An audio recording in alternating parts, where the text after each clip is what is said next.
בטורה תפסנו הרבה ערבים, אספנו אותם. תגומו, קומו, הם קמו. הרג את כולם.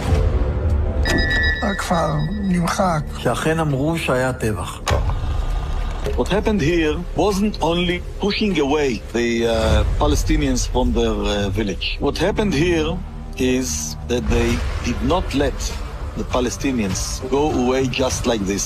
They first of all killed many of them, and there was not any reason to do it. או אני או הם. מדינה לוקחים עם חרב.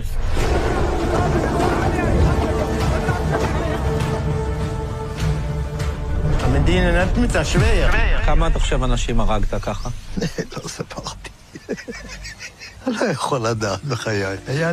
היה לי מקלע עם 250 כדורים.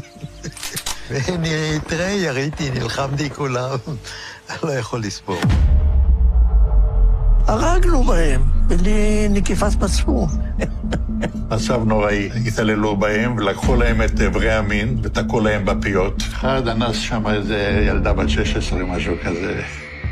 היו חבר'ה שלקחו את הלוויורים ורדפו אחרי חבר'ה ושרפו אותם. זה היה משהו זוועתי וזה אסור לספר, אני לא אדבר על זה, כי זה יכול להיות סקנדל שלם מהעניין הזה.